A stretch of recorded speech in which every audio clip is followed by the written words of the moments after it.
Eran poco más de las 12 del día cuando mi celular vibró sobre la encimera de la cocina. Estaba enjuagando los restos de café de mi prensa francesa, la ventana entreabierta dejando entrar la brisa templada de primavera, cuando apareció la alerta en la pantalla. Retiro de 3,000 euros de cuenta compartida. BDE. No solté el vaso.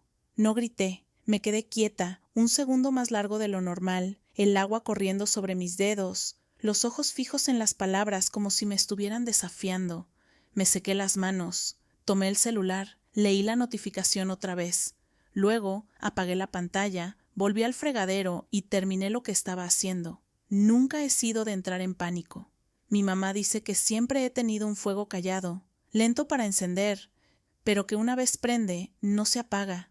Creo en el orden, en la calma, en asegurarme de que mis botones estén cerrados y mi cabello recogido, sin importar la tormenta que venga. Me llamo Jimena Rojas, 34 años, ex organizadora de eventos, ahora consultora independiente. Me gustan las cosas ordenadas, puntuales, con un toque de dorado. Vivo sola ahora, en un departamento de un dormitorio en Barranco, con molduras en el techo y vecinos que no hacen ruido. Nunca dejo platos en el fregadero durante la noche. Siempre guardo los recibos. Y jamás, jamás dejo que algo quede sin revisar. Mucho menos una desaparición de 3,000 euros. Sabía quién lo había hecho antes, incluso de abrir la aplicación. Solo había otra persona con acceso. Solo una persona con el suficiente encanto como para convencerme de que una cuenta conjunta era más fácil para los gastos, aunque yo tuviera mis dudas. Solo una persona que podía mirarme a los ojos, decirme que me amaba y aún así mentirme sin parpadear. Matías Salazar. Habíamos terminado hace 3 semanas, sin gritos ni platos rotos, nada dramático, solo un desgaste largo, amargo, una relación que se fue desmoronando hasta quedar en huesos. Acordamos separarnos como adultos, y parte de ese acuerdo era dejar la cuenta conjunta intacta hasta que pagáramos los últimos gastos compartidos, la luz, el alquiler, el bendito plan de streaming. Incluso dijo, vamos a hacerlo justo, nada de juegos, ¿ya? Claro, abrí la app del banco. Ahí estaba, la transferencia. Su nombre aparecía en los detalles del destinatario, sin mensaje, sin explicación, solo 3,000 euros menos. 4 dígitos, evaporados con un solo toque. No le escribí, no lo llamé, ni siquiera le tomé una captura. Aún no. En su lugar, miré por la ventana y vi un zorzal saltando por la baranda del balcón con algo brillante en el pico. Un envoltorio, tal vez. O papel aluminio. Se veía satisfecho, como si acabara de hacer algo ingenioso. Lo vi desaparecer entre los cables del tendido y mis labios se curvaron. Apenas. Porque yo tenía las alertas activadas, y ese zorzal, como Matías, acababa de pisar la trampa. La noche en que terminamos no se sintió como un final, más bien como una reunión que se extendió demasiado, sin nada nuevo que decir. Estábamos sentados en extremos opuestos del sofá, con las copas de vino intactas y una lista de jazz antigua sonando muy bajo en el fondo. Matías tamborileaba los dedos en su muslo. Siempre hacía eso cuando quería parecer tranquilo. Yo tenía las manos entrelazadas sobre el regazo y la voz controlada. Dividimos todo limpio, dije. Yo me encargo del último alquiler, tú pagas la cuenta de luz, cerramos la cuenta conjunta después de eso. Él asintió como si fuera cualquier cosa, como si meses de compras compartidas, escapadas de fin de semana, viajes en taxi y cenas de sushi pudieran empacarse en una caja y olvidarse. Nada de dramas, dijo alzando su copa. No somos ese tipo de pareja. Casi me reí, porque Matías detestaba el drama, siempre y cuando no fuera él el señalado. Le gustaba todo suave, sin sobresaltos, mientras pudiera moverse por la vida sin enfrentar las consecuencias. Pero no discutí. Hicimos nuestra pequeña lista, dibujamos líneas al medio como si estuviéramos dividiendo muebles en un divorcio que nunca ocurrió. La cuenta conjunta fue lo último en la hoja. Recuerdo cómo sus ojos se detuvieron en esa línea, un segundo más de lo necesario. No la voy a tocar, prometió. Ya verás.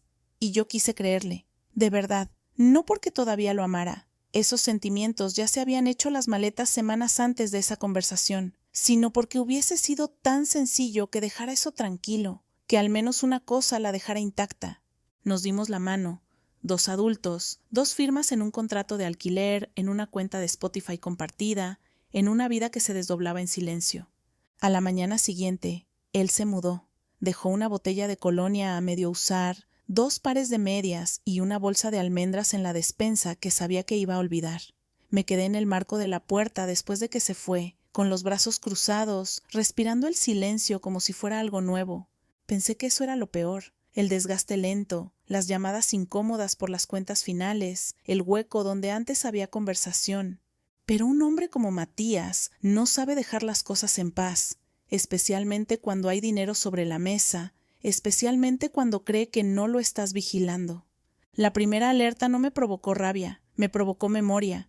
Su sonrisa al mentir, la forma en que encantaba para salir de cada cuenta vencida, cada cheque rechazado, cada verdad a medias. Vi la notificación y lo vi a él, y algo dentro de mí se acomodó en su sitio. No pánico, no tristeza, algo más frío. Él quería términos tranquilos, pero tranquilo no significa débil, significa espera, y yo siempre he sabido esperar. 2 días después, volvió a pasar. Estaba en la cola del correo, con los brazos llenos de devoluciones, cuando sentí el zumbido del celular en el bolsillo lateral de mi bolso. No lo saqué de inmediato. Mantuve mi lugar en la fila, asintiendo al ritmo del fastidio colectivo, tamborileando con el pulgar sobre el sobre acolchado. Cuando llegué al auto me senté, saqué el celular y leí el mensaje. Un retiro de 5,000 euros de la cuenta compartida. Esta vez sí tomé una captura de pantalla.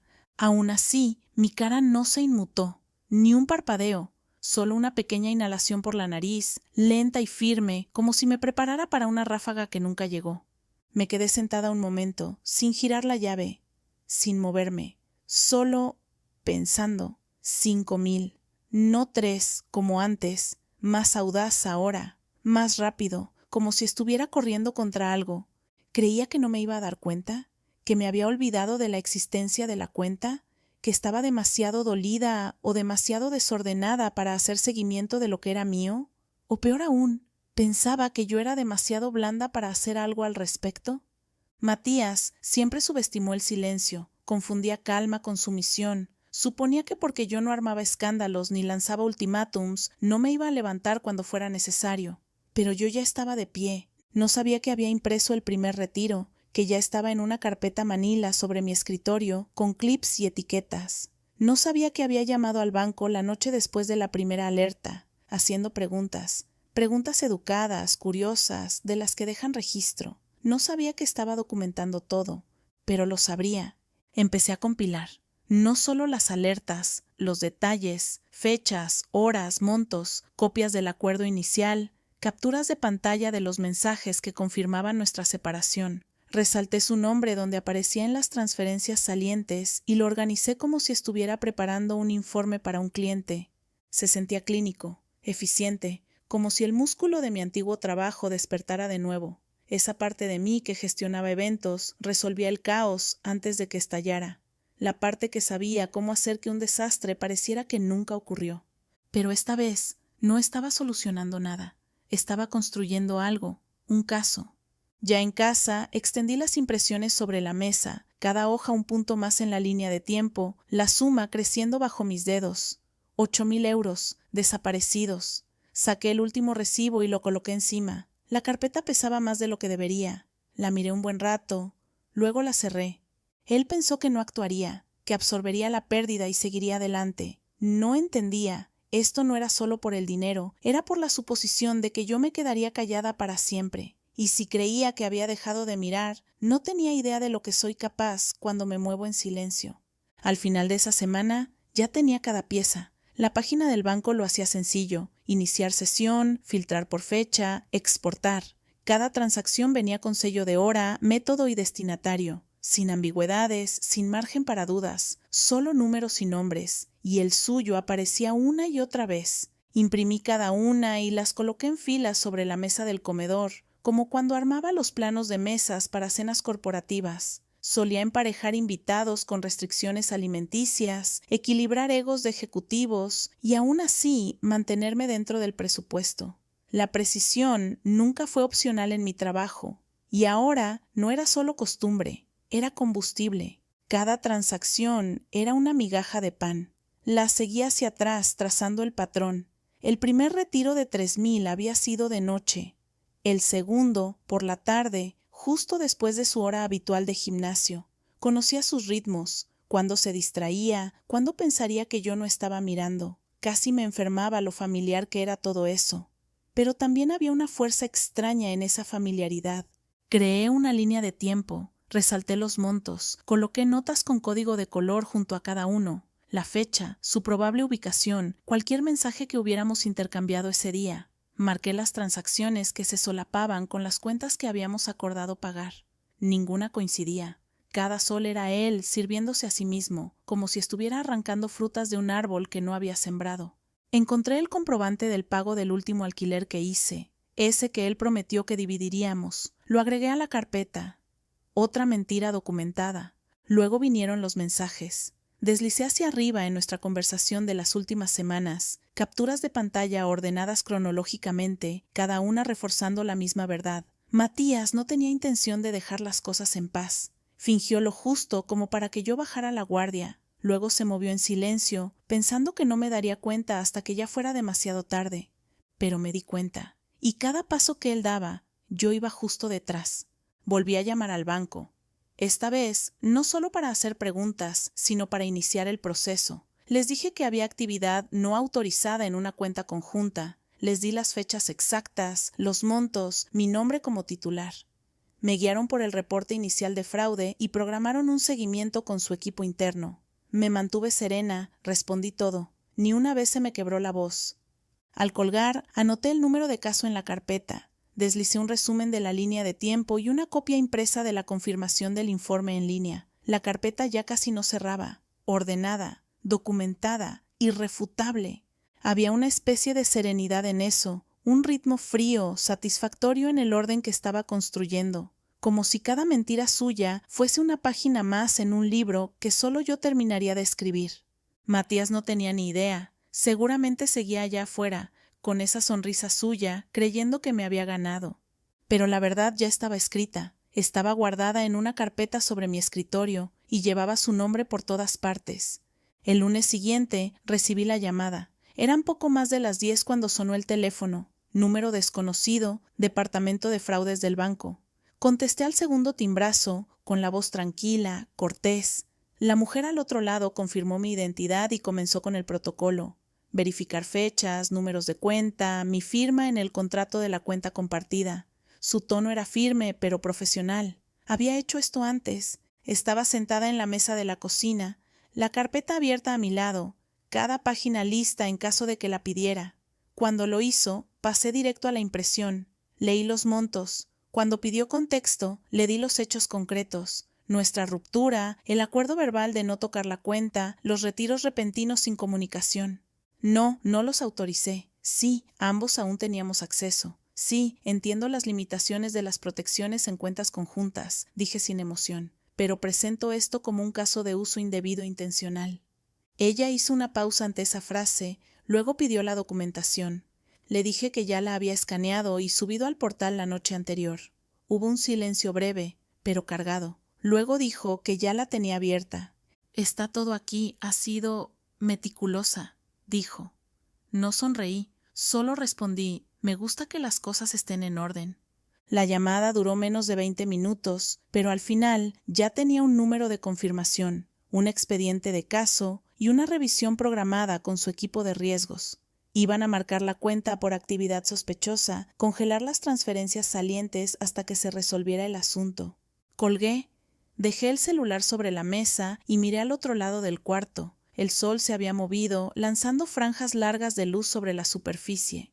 Todo estaba en silencio, sin música, sin tráfico, solo el zumbido del refrigerador en segundo plano.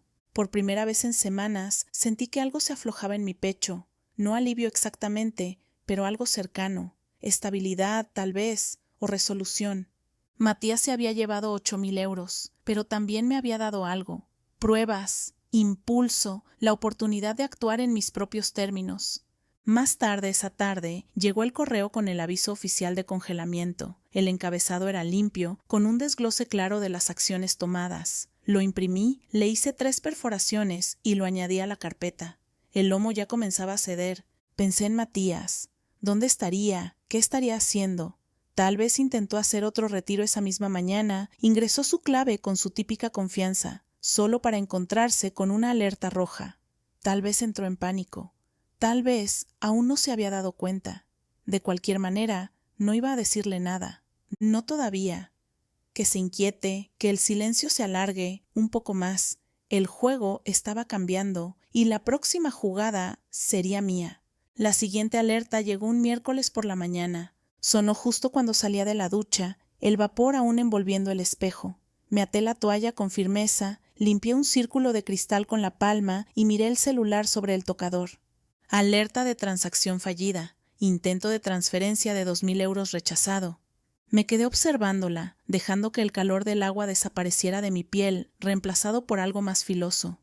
No era ira, era satisfacción. La trampa se había cerrado.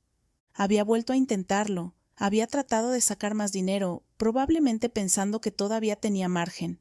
Pero el congelamiento que activé había funcionado. La cuenta estaba sellada. La notificación era una victoria silenciosa, una que me había ganado línea por línea, página por página.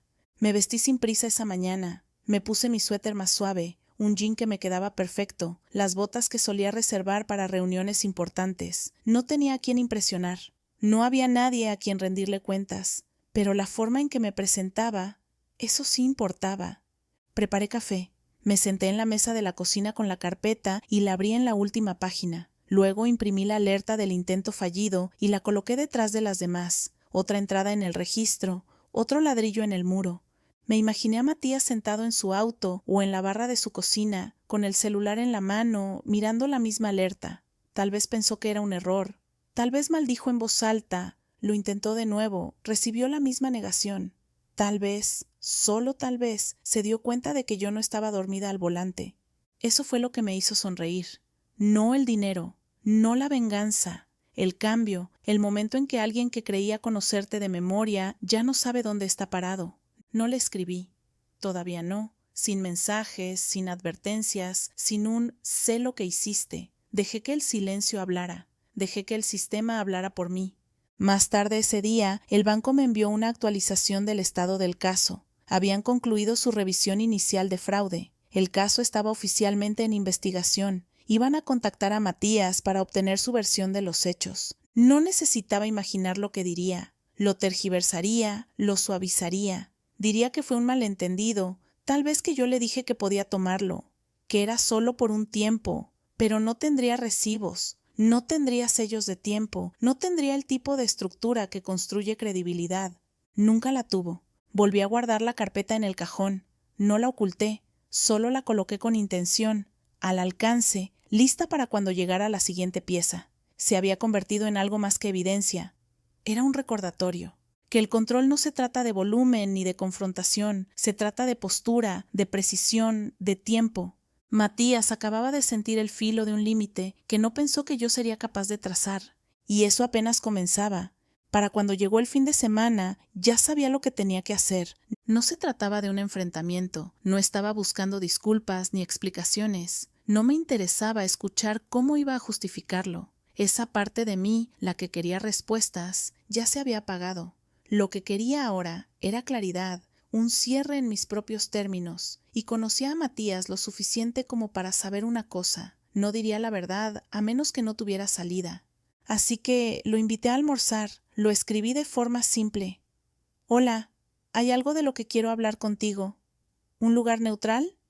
Toqué enviar y no tuve que esperar mucho. Me respondió en menos de una hora con un pulgar arriba y el nombre de un café. Un sitio familiar. Habíamos ido allí cuando las cosas aún eran buenas, cuando los domingos eran paseos, café y planes que nunca se cumplieron.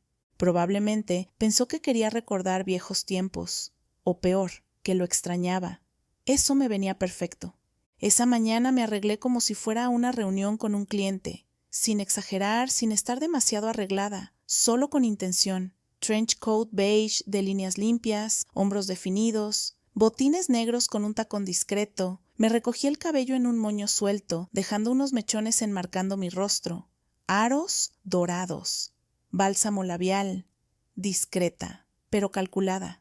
Deslicé la carpeta dentro de mi bolso y la revisé 2 veces antes de salir. Cada impresión estaba en su lugar: registros de transacciones, la línea de tiempo, la confirmación del reporte de fraude, capturas de nuestros mensajes. Incluso añadí una hoja de portada con el resumen cronológico de los hechos. No era para hacer drama. Era documentación, estructura, hechos, no emociones. El café ya estaba medio lleno cuando llegué. Elegí una mesa cerca de la ventana, una con vista directa a la entrada. Pedí solo agua. La carpeta permaneció cerrada en mi bolso, intacta. Matías llegó 10 minutos después, con lentes de sol sobre la cabeza, usando esa sonrisa fácil a la que siempre recurría. Zapatillas de diseñador, casaca entallada, reloj asomando por el puño, todavía intentando parecer sin esfuerzo, todavía intentando encantar el aire a su alrededor. Se inclinó y me dio un abrazo rápido, liviano. «¿Te ves bien?», dijo, acomodándose frente a mí. «Me alegra que estemos haciendo esto», asentí con una sonrisa pequeña. «Sí, a mí también». Pidió algo para tomar y empezó a hablar, algo sobre su trabajo, sobre cómo pensaba viajar otra vez. Lo dejé hablar, lo dejé creer que esto sería un intercambio suave, un cierre amable de algo que ya estaba muerto. Pero mis manos descansaban sobre el bolso en mi regazo, y podía sentir el peso de la carpeta presionando contra mi muslo. Esto no era una reunión, era un ajuste de cuentas, envuelto con cortesía, y él ni siquiera lo veía venir. Estaba tan cómodo que casi parecía ensayado. Matías se recostó en la silla, los dedos enroscados sin fuerza alrededor de su vaso, como si fuéramos dos viejos amigos poniéndonos al día después de un tiempo sin vernos. Le sonrió a la mesera, hizo una broma sobre el clima, luego volvió a mirarme como si nada de lo que cargábamos tuviera peso. Lo dejé acomodarse, lo dejé hablar con ese ritmo ligero que dominaba tan bien. Pequeñas bromas, comentarios triviales, pinceladas de autoelogio. Mencionó un proyecto nuevo en el que estaba trabajando, insinuó una oportunidad de consultoría que podría ser grande, aunque no entró en detalles. Estaba pescando halagos, como siempre hacía cuando quería retomar el control sin parecer evidente. Yo no le di nada, solo asentimientos, respuestas corteses, una ceja levantada de vez en cuando. No era silencio, pero tampoco era compromiso, solo lo suficiente para mantenerlo hablando. No había preguntado por qué quería verme. Todavía no. Eso me llamó la atención, su suposición de que no tenía otro motivo más que la conversación. Tal vez pensaba que la ruptura me había dejado una hebra suelta que quería anudar, o quizás creía que el tiempo me había ablandado. Estiró la mano por la mesa, sus dedos rozando la base de mi vaso, y dijo: «Me alegra que podamos hacer esto. No tiene por qué ser incómodo entre nosotros, ¿sabes?». Incliné un poco la cabeza, asimilando cómo lo había dicho. No fue una pregunta, más bien una sugerencia, como si me ofreciera una narrativa a seguir. Una en la que él seguía siendo el buen tipo, el ex razonable, el que mantenía el encanto suficiente para evadir la responsabilidad. Pero yo ya había leído ese guión antes. Llegaron las bebidas. Esperé hasta que la mesera se alejó lo suficiente. Luego bajé la mirada, abrí el bolso y saqué la carpeta. La coloqué con suavidad sobre la mesa entre nosotros, mis dedos aún reposando ligeramente sobre la tapa. Su sonrisa titubeó un segundo, solo lo justo para notar el cambio. «¿Y eso?», preguntó, aún con tono casual, aunque una leve tensión asomó en su voz. Deslicé la carpeta hacia él. «Documentación».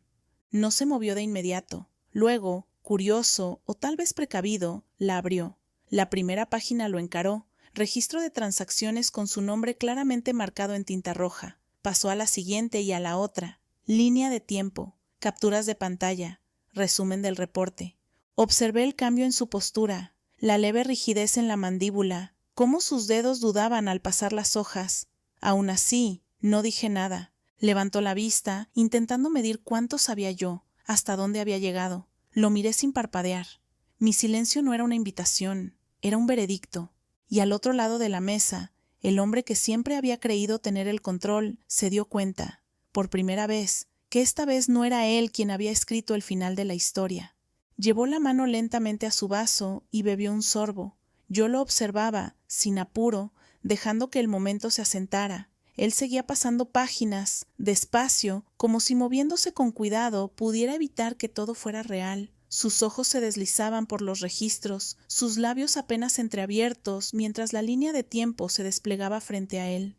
Vi sus dedos temblar levemente al llegar al comprobante del caso de fraude.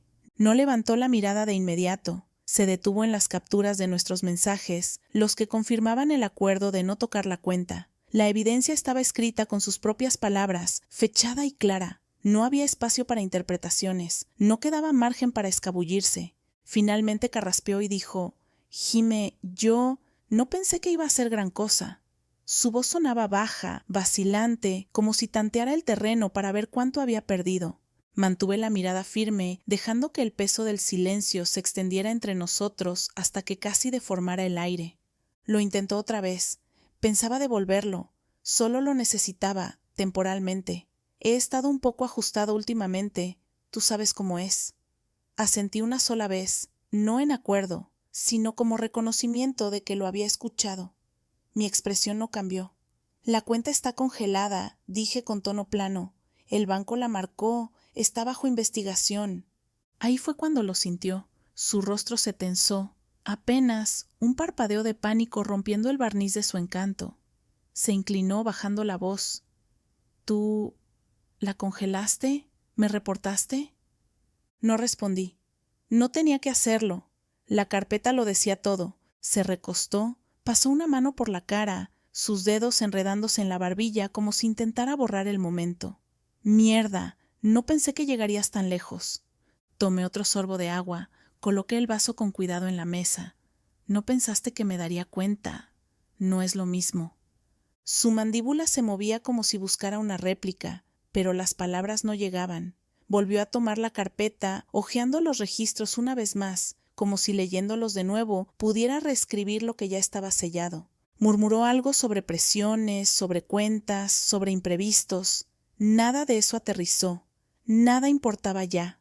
Lo que importaba era que me había mirado a los ojos, me prometió equidad y luego se había servido de una cuenta compartida como si yo no importara, como si no me fuera a levantar. Me puse de pie, deslizando la silla sin ruido, y saqué un billete de 20 del bolsillo de mi abrigo. Lo dejé bajo el borde de mi vaso, lo justo para que no se volara con el viento al abrir la puerta. «Hasta aquí llego», dije, ajustando la correa del bolso sobre mi hombro. «El banco se encargará del resto. Quizá la policía también. Esa ya no es mi parte». Y mientras salía del café, no miré atrás. No necesitaba hacerlo. Él ya había recibido todo lo que jamás pensó que yo me atrevería a decir. Y lo había hecho sin levantar la voz. No me fui lejos después de salir del café. Solo crucé la calle hasta una banca en el parque, bajo la sombra desordenada de un viejo ficus. Necesitaba aire, no porque estuviera alterada, sino porque el silencio ahora se sentía merecido. Desde ahí aún podía ver la mesa donde habíamos estado sentados, donde Matías seguía, inmóvil, mirando la carpeta como si pudiera explicarse sola si la leía suficientes veces. No se movía. Solo estaba ahí, los bordes de la carpeta aplanados contra la mesa, los hombros caídos como siempre que no sabía qué decir. Para un hombre acostumbrado a guionar su encanto, quedarse sin palabras lo dejaba expuesto. Desde mi banca lo observé pasar las páginas de nuevo, el círculo rojo sobre su nombre brillando al sol. Recorrió la línea de tiempo otra vez, se detuvo en la hoja de portada que le había escrito, un resumen simple del uso indebido de la cuenta, claro y metódico. Sin adornos, sin acusaciones, solo hechos, encadenados con un orden que no se podía discutir. Sabía exactamente qué pasaba en su cabeza. Estaba haciendo cálculos, no solo del dinero, sino del alcance, el impacto, intentando descifrar hasta dónde había llegado yo antes de que él siquiera supiera que estaba en problemas.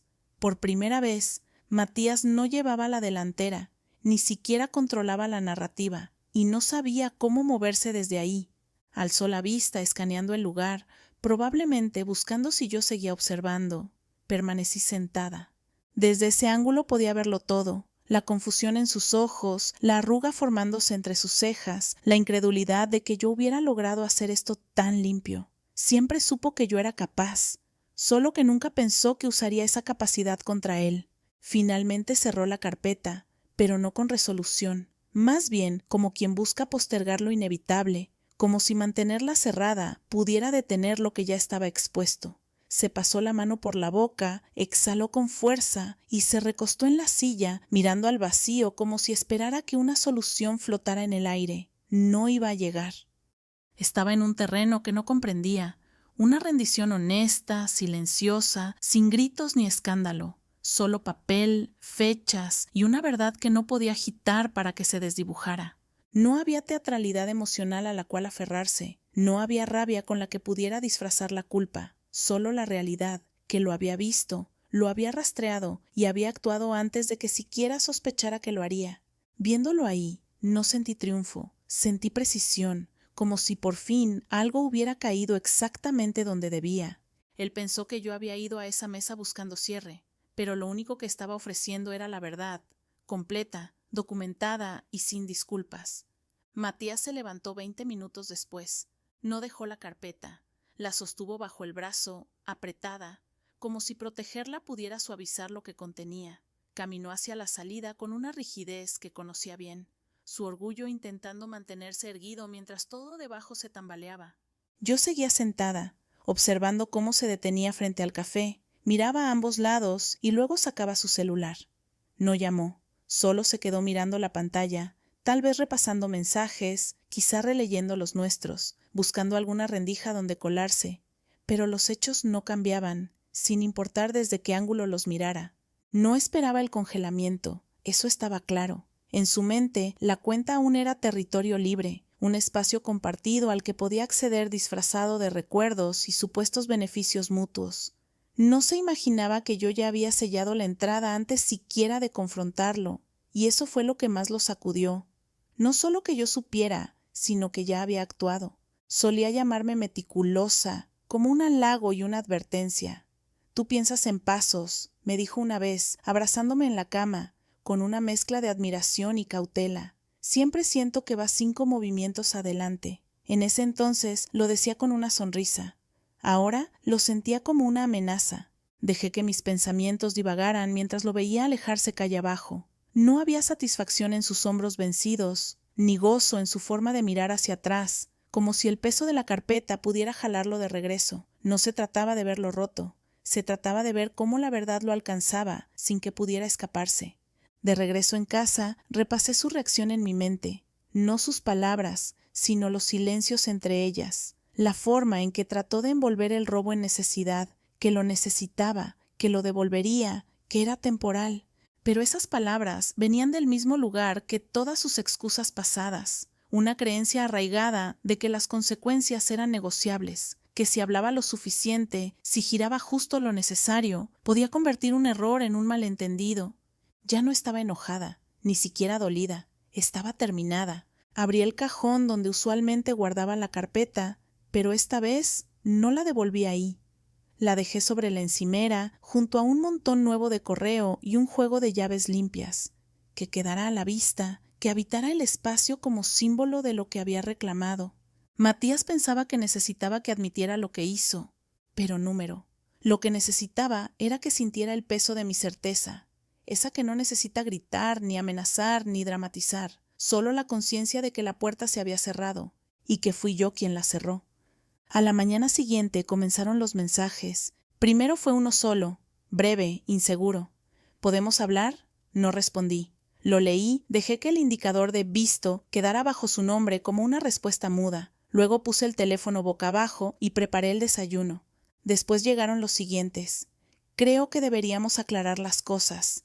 Luego, no quise que terminara así. Y finalmente, ¿de verdad congelaste la cuenta? Ese último me hizo detenerme, solo por lo que revelaba, no por lo que decía, sino por cómo lo preguntaba, como si todavía no pudiera creer que realmente lo había hecho. Ese siempre fue su patrón, empujar hasta encontrar resistencia, luego retroceder con desconcierto, como si las consecuencias fueran accidentes, no resultados lógicos. No respondía a ninguno, no por castigo, sino porque ya no había nada que decir. Todo lo importante ya estaba archivado, registrado y enviado. Mi parte estaba terminada, los pasos siguientes ya no eran míos, le pertenecían al sistema. Aún así, los mensajes siguieron llegando, en tonos que iban cambiando.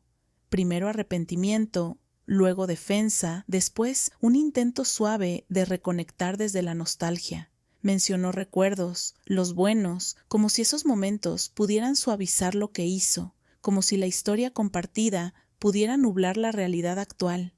Pero yo ya no era esa mujer. También recordaba esos momentos, claro, pero recordaba con mayor nitidez la verdad, la expresión en sus ojos al mentirme por cosas pequeñas, cómo cambiaba de tema cada vez que hablábamos de dinero, cómo minimizaba cada sobregiro como si fuera una falla técnica. El patrón siempre había estado ahí, solo que no seguía el hilo hasta el final, hasta ahora. Era extraño sentirse tan firme, no triunfante, no vengativa, solo estable. Salí a caminar por la cuadra esa tarde. La brisa era ligera, la primavera apenas comenzando a asentarse en la ciudad. Unos niños pasaron en bicicleta por la vereda, riendo a carcajadas. El mundo seguía, como siempre, sin importar si alguien pedía disculpas 1000 veces o ninguna. Al volver a casa, encendí una vela en la sala, no por decoración, sino por claridad. Me senté con el aroma a sándalo flotando en el aire, mientras el celular seguía vibrando en la mesita, como un eco de algo que ya no tenía peso. Que enviara lo que necesitara enviar, que intentara rebobinar el tiempo con palabras, pero los retiros no eran reversibles, la confianza no era restaurable y el silencio que había elegido no era un castigo, era una protección. Matías se llevó dinero, sí, pero lo que realmente intentó robar fue la certeza, la estabilidad, la idea de que yo no iba a darme cuenta, o peor, que no iba a hacer nada. Ahí fue donde se equivocó, porque yo nunca fui de las que hacen escándalo, siempre fui la que observa, recuerda y actúa. Y ahora era yo quien se alejaba. Para el viernes, el tono de los mensajes de Matías había cambiado por completo. El encanto se había ido, la confusión fingida se había derretido en frustración. Sus textos eran más largos ahora, salpicados de reproches y acusaciones. «No puedo creer que hayas hecho esto a mis espaldas», escribió. Luego, pudimos haberlo arreglado, no tenías que meter al banco. Y finalmente, estás haciendo esto peor de lo que tenía que ser. Leí cada palabra en silencio, dejando que cayeran sin hacer ruido. La ironía era tan espesa que parecía tangible. Había retirado 8,000 euros sin decir nada, pero para él, la traición era que yo hubiera decidido actuar. Ese era Matías, siempre más ofendido por las consecuencias que por las decisiones que las provocaban. Llamó una vez, tal vez 2. Dejé que ambas fueran al buzón de voz. Cuando por fin escuché, su voz sonaba tensa, tambaleándose entre emociones que no sabía cómo sostener. Alternaba entre la rabia y la súplica. «Sabes que yo no te haría daño de verdad», dijo, y luego, con menos firmeza, «tú me conoces». Pero ese era el problema. Yo sí lo conocía. Sabía cómo convertía la culpa en confusión, cómo envolvía las mentiras en calidez, cómo usaba la intimidad compartida como escudo para evitar responsabilidades. Y sobre todo, sabía cuánto detestaba ser confrontado por alguien que no levantaba la voz. No estaba acostumbrado a consecuencias limpias, estaba acostumbrado al ruido, a las discusiones circulares, a pelear hasta que el calor del momento distrajera de los hechos. Pero aquí no había nada de eso, solo documentos, fechas, rastro de papel. Lo imaginé en su departamento, caminando en círculos con el teléfono en la mano, preguntándose cómo se deshizo todo tan silenciosamente. Nunca imaginó que una carpeta sobre una mesa de café pudiera pesar más que cualquier grito. Ese fin de semana silencié su número. No lo bloqueé, solo apagué el sonido. No necesitaba más argumentos. No necesitaba justificarme ni repetir lo que ya estaba dicho 3 veces y archivado. El mensaje ya había sido entregado, no con rabia, sino con resolución. La caída no fue explosiva, fue lenta y exacta, como una marea que retrocede para revelar lo que alguien pensó que quedaría enterrado para siempre. Pasé ese sábado organizando las últimas páginas de la carpeta, el recibo final del alquiler, una copia impresa de la actualización del estado de la investigación por fraude, una nota del banco confirmando que Matías sería contactado directamente para su declaración. Lo archivé todo con cuidado, cronológicamente, completo. Cuando cerré la carpeta, no sentí necesidad de abrirla otra vez. Él podía desmoronarse cuanto quisiera, llamar, escribir, reescribir la historia en su cabeza. Ese era su patrón. Pero el mío había cambiado. Ya no explicaba mi silencio a quienes lo confundían con debilidad, porque la verdad ya había hablado por los dos, y yo no tenía nada más que añadir. El correo oficial llegó el martes siguiente. Era breve y directo. Una investigadora del departamento de fraudes del banco había sido asignada a mi caso. Su nombre era Marisa León y sería mi contacto principal de ahora en adelante. El mensaje incluía una línea directa, un enlace seguro para subir documentos y una solicitud de declaraciones adicionales sobre el historial de la cuenta. Respondí en menos de una hora, sin titubeos. Todo lo que necesitaba ya estaba preparado. Registros de transacciones, capturas de nuestras conversaciones, una declaración firmada resumiendo nuestro acuerdo en el momento de la separación. Subí cada archivo, revisé el orden 2 veces y escribí una nota breve confirmando mi disponibilidad para una llamada cuando ella lo estimara conveniente. Se comunicó esa misma tarde. Marisa tenía una voz firme, sin adornos, profesional, clara, eficaz. Me agradeció por la minuciosidad de mi presentación. Luego repasó algunas preguntas para esclarecer. ¿Cuánto tiempo estuvo abierta la cuenta? ¿Cuál fue la última transacción que ambos autorizaron? ¿Hubo algún mensaje donde Matías reconociera los retiros? Respondí todo con calma, hojeando la carpeta abierta mientras hablábamos. No hacía falta dramatizar. No había espacio para especulación, solo hechos, colocados como piedras en un camino. Ella me dijo que contactarían a Matías esa misma semana, que él tendría la oportunidad de dar su versión, presentar lo que considerara relevante, pero su tono lo dejó claro. Su terreno era inestable. La precisión de mis registros ya había hecho casi todo el trabajo. Cuando colgamos, me recosté en la silla y dejé que el silencio se asentara. No era alivio lo que sentía. No exactamente, era algo más parecido a la confirmación, que mis instintos no me habían fallado, que la estructura que había construido, con hojas, fechas y silencio, había cumplido su función, proteger. Pensé brevemente en cómo reaccionaría Matías a esa llamada, si respondería con sorpresa, con negación o con esa típica indignación suya, la que lo convertía en víctima aún mientras se hundía en sus propios errores. Lo imaginé buscando explicaciones que ya no servían. Pero no me quedé mucho en ese pensamiento, ya no me correspondía manejar esa parte. Cerré la carpeta por última vez ese día, no como un gesto final, sino como un cierre necesario. Ya había cumplido su propósito. Lo que viniera después se desenvolvería sin que yo tuviera que mover una sola pieza más. La investigación estaba en marcha, el silencio ya había hecho su trabajo, y yo no tenía ninguna intención de volver a entrar en una historia que había terminado con claridad. Porque la justicia, cuando se enraiza en la verdad, no necesita ruido para hacerse sentir, solo paciencia, documentación y la voluntad de actuar cuando el silencio ya no basta. En los días tranquilos que siguieron, el peso de la confrontación no cayó sobre mí, se disipó, no porque el conflicto estuviera resuelto, sino porque la neblina se había ido. Las mentiras, los rodeos, las manipulaciones suaves que antes parecían parte del paisaje, ahora resonaban como alarmas en retrospectiva. Comencé a repasar momentos que en su momento minimicé, ahora viéndolos por lo que realmente fueron, advertencias disfrazadas de ternura. Recordé cuando usó mi tarjeta de crédito solo para gasolina y olvidó mencionar la compra en línea que hizo después, o aquel mes en que juró haber transferido su mitad del alquiler, pero nunca pudo mostrarme el comprobante. Recordé lo rápido que era para halagarme cuando yo cuestionaba algo, cómo convertía sus disculpas en desvíos.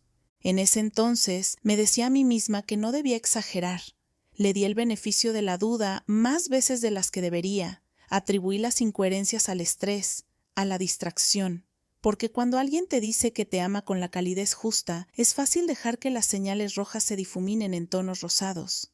Pero ahora, con todo documentado y expuesto, entendí que esos momentos no eran errores aislados, eran ecos de una verdad más grande. Matías nunca asumía responsabilidad, aprovechaba. Se apoyaba en el silencio, en el encanto, en la idea de que yo era demasiado paciente para enfrentar y demasiado leal para irme. Y por un tiempo, tuvo razón.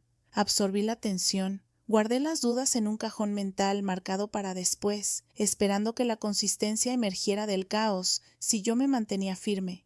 Pero la consistencia nunca llegó, solo ciclos, y este último retiro no fue una anomalía, fue el resultado lógico de un patrón que decidí no ver hasta que ya era imposible ignorarlo. Una noche me senté a ver fotos viejas, no por nostalgia, sino para cerrar el círculo. Imágenes de viajes, cenas en las que nos arreglábamos, mañanas lentas con café y música suave. Él sonreía en casi todas, yo también, pero incluso allí, bajo la superficie, podía verlo ahora, la asimetría, el esfuerzo en mi mirada, la soltura en la suya. Siempre hubo un desequilibrio sutil, una balanza invisible que yo intentaba nivelar con más paciencia, más gracia, más oportunidades, hasta que se rompió. Esto nunca se trató de 8,000 euros, nunca fue solo eso. Se trató de la erosión lenta de la confianza, un retiro a la vez, emocional, económico, psicológico. Cada uno una resta silenciosa a la versión de nosotros que yo me empeñaba en mantener viva. Pero la cuenta ya está cerrada, no solo la del banco, también la emocional. Y mientras me sentaba en ese silencio nuevo, entendí que no sentía pérdida, sentía alineación, como si hubiera regresado a mí misma, recuperando esa parte que se había quedado callada, intentando preservar una paz que nunca fue compartida. Los ecos aún estaban ahí, pero ya no me perseguían. Me habían advertido, y esta vez yo escuché. Era una tarde de jueves cuando llegó el mensaje final. No de Matías esta vez, sino del banco. El asunto era frío. Actualización de estado del caso de fraude, pero el contenido era claro. La investigación había concluido. Mi reclamo había sido validado. Determinaron que los retiros fueron no autorizados bajo los términos de la cuenta conjunta, y el acceso de Matías fue revocado de forma permanente. El correo incluía algunos términos legales sobre restitución y pasos a seguir si deseaba iniciar acciones formales ante las autoridades. Pero no necesitaba un juicio. Ya tenía lo que buscaba: reconocimiento, validación y cierre, en blanco y negro. Me quedé sentada frente a la laptop con el correo abierto, el cursor titilando junto a la última frase. Era una sensación extraña, afilada y suave al mismo tiempo. No hubo música dramática, no una ola de victoria, solo una calma silenciosa. Había construido un muro de hechos, ladrillo por ladrillo, y ahora estaba completo. Pensé en reenviar el correo a Matías. Solo un clic, solo un asunto. Este fue el resultado. Pero no lo hice. Ya no necesitaba saberlo. Ya no había nada que yo tuviera que darle, ni siquiera el conocimiento de cómo terminó. Que lo dijera el sistema, no yo. En cambio, imprimí el correo, le hice 3 agujeros y lo deslicé en el último espacio libre de la carpeta. La última página, la declaración final, no solo del banco, sino mía. Esa noche preparé té y me quedé de pie junto a la ventana mientras las farolas de la calle comenzaban a encenderse. Había llovido más temprano y el pavimento aún brillaba como si lo recordara. La ciudad seguía su ritmo, indiferente, firme. En algún lugar allá afuera, Matías probablemente seguía contándose a sí mismo una versión de los hechos más cómoda, una que lo mostrara bajo una luz más suave. Pero esa historia ya no me tocaba. La carpeta vivía ahora en mi archivo personal, etiquetada con discreción, en orden alfabético. No sentía necesidad de revisarla otra vez. No era un trofeo, era un registro, una prueba de lo que ocurre cuando alguien subestima la fuerza del silencio. En las semanas que siguieron, mi vida se fue asentando. El trabajo fluía, las mañanas volvían a ser mías. Esa tensión tenue que vibraba bajo la superficie, la ansiedad de esperar el próximo olvido o excusa, había desaparecido. Podía respirar, podía exhalar sin temor. Lo que Matías se llevó fue tangible, sí, pero lo que recuperé fue mucho más profundo. El derecho de marcar mis propios límites, de actuar sin disculpas, de confiar en mis instintos, incluso cuando todo alrededor me pedía que los suavizara. Y mientras apagaba las luces esa noche, llegó una última alerta al celular. Alguna actualización rutinaria del banco, seguramente. Ni siquiera la revisé, porque la cuenta estaba cerrada, el caso resuelto, y el capítulo, por fin, estaba escrito en su totalidad. Una semana después del último correo, fui al banco por última vez. No era para una reunión, no era por más papeleo, era para cerrar la cuenta. Simple. La agencia quedaba en una esquina tranquila de San Isidro, en un centro comercial al que había pasado frente cientos de veces. Siempre había querido cambiar de banco, algo menos enredado con los recuerdos de accesos compartidos y firmas dobles. Ahora, por fin, tenía un motivo real para hacerlo. Esperé en la fila detrás de una pareja de ancianos que conversaban con familiaridad con la cajera. Cuando fue mi turno, me acerqué y le expliqué lo que necesitaba. Rápido, firme. La cuenta estaba congelada, pero técnicamente aún abierta. Quería cerrarla. Punto final. La mujer detrás del mostrador revisó mi archivo y asintió sin hacer preguntas. No me preguntó por qué. No necesitaba hacerlo. Solo tomó unos cuantos clics, unas firmas, y entonces se acabó. Deslizó un recibo impreso por el mostrador. «Está todo listo», dijo con una sonrisa educada. Le agradecí, doblé el papel con cuidado y lo guardé en la billetera. Al salir del edificio, el sol me dio en la cara de una forma distinta, no más brillante, no más cálido, solo más claro, como si el aire se hubiese afinado.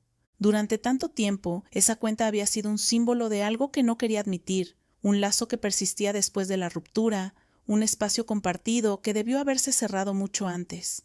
No era solo financiero, era un residuo emocional, un marcador de confianza que ya no existía, y ahora ya no estaba. Conduje de regreso con las ventanas abajo, dejando que el viento se deslizara por el silencio, sin música. Solo el ritmo suave de las ruedas en el asfalto y el murmullo ocasional de los autos al pasar. Al llegar a casa, saqué el recibo de la billetera y lo coloqué en la parte trasera de la carpeta. Una última página, por completitud. Luego sellé la carpeta en un sobre, la etiqueté con sobriedad y la archivé bajo archivo personal. Ya no necesitaba tenerla al alcance. El espacio que ocupaba sobre mi escritorio ahora sostenía una pila de cuadernos nuevos, páginas en blanco esperando llenarse con algo mejor, algo que mirara hacia adelante.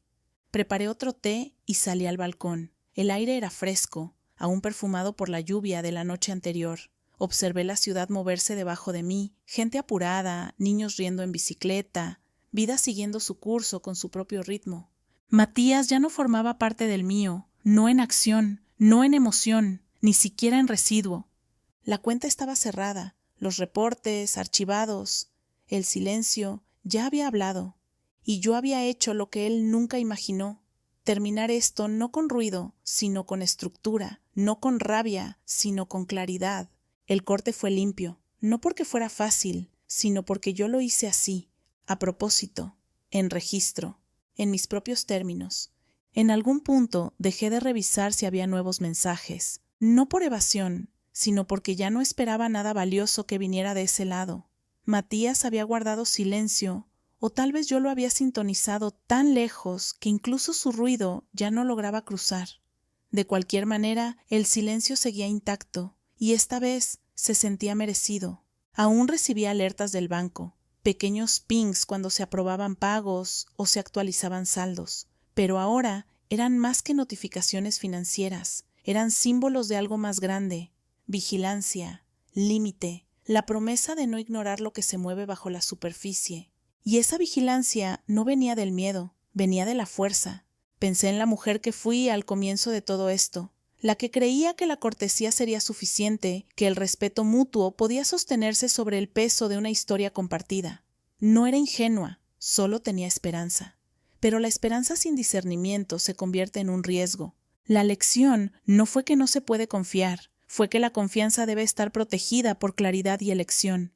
Elegí, al fin, ponerme en el centro de mi propia ecuación, dejar de ceder estructura por la comodidad de otro, dejar de hacer espacio para alguien que nunca tuvo intención de acompañarme en equilibrio. Y esa elección no me volvió fría, me volvió soberana. Seguía pensando en algo que Matías me dijo cuando aún estábamos bien.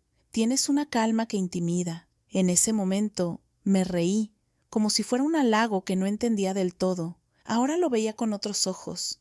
Era una advertencia disfrazada de admiración, una forma de decirme que había visto la fuerza, aunque nunca la respetó. Esa calma no era debilidad, era acero bajo la suavidad, era lo que me mantuvo firme, era lo que me permitió enfrentar todo sin derrumbarme. No necesitaba venganza disfrazada de escándalo, solo verdad, presentada con precisión y poder. Es fácil subestimar a una mujer callada, a las que no explotan, a las que no hacen escenas, a las que eligen estrategia por encima del espectáculo. Pero ahí es donde vive la verdadera fuerza, en la contención, en la estrategia, en saber cuándo esperar y cuándo actuar con gracia. Nunca necesité gritar para ser escuchada, solo necesitaba recordar mi valor, y ahora vivía como una mujer que sabe exactamente cuánto le costó olvidarlo. Las alertas siguen llegando, no por sospecha, sino por intención, un timbre sutil, una promesa privada. Estoy atenta, soy responsable, estoy vigilante, no por temor, sino para proteger lo que construí. Porque en un mundo que insiste en que las mujeres deben reducirse, aguantar, mirar a otro lado, no hay acto más radical, más poderoso que una mujer que se elige a sí misma, por completo, sin disculpas y sin pedir permiso.